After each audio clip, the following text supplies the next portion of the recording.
Hey everybody, today I'm going to talk about a parent's guide to understanding our progress reports. If you are new to our reporting system, we report 3 times a year. The first one being the progress report, which comes in November, the first term report cards, which come out in February, and the second term report cards, which comes out in June. The one I'm going to be talking about today is the one that comes out in November. I'm going to tell you what it is. I'm going to show you examples of what it looks like if you're unfamiliar with it, and the reason why we give one so early in the year. This is what the progress report looks like. It's double-sided. On the front side, you have student information, which would be right here, and then right below it, you have our 6 learning skills and work habits that we focus on, which are responsibility, organization, independent work, collaboration, initiative, and self-regulation. And each one of these learning skills and work habits have specific criteria that we look for in class to see if the student is showing and exhibiting. We mark students on a letter base, and it ranges from E for excellent, G for good, S for satisfactory, and N for needs improvement. And those marks will reflect how the student learns in class through observation and communication by the teacher. On the backside of that, that our progress report, we have the academic progress that we are looking for in students, which is primarily based on conversation and communication, and does have some work product examples as well there.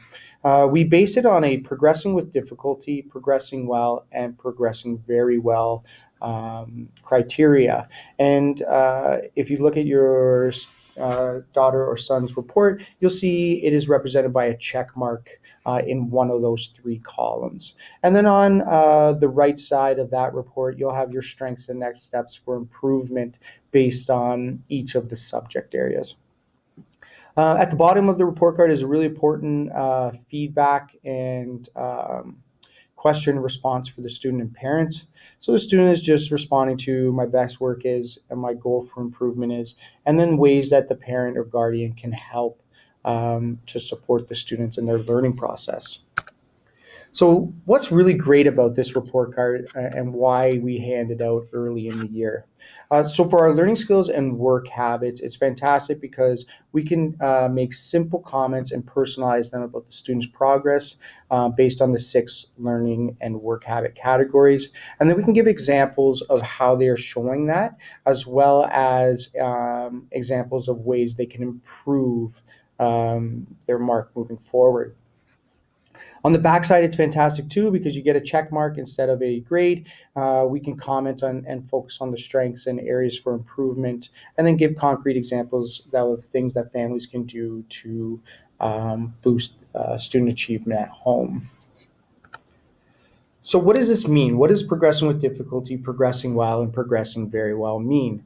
All 3 of these are based on professional judgment of the teacher. So if a student is progressing with difficulty, it means that the evidence gathered, the observation, and the communication that has been taking place, it's where the student just requires a little bit more improvement, and then we have planned next steps to get them to where they need to be. So we want to kind of bump them up to their progressing well category.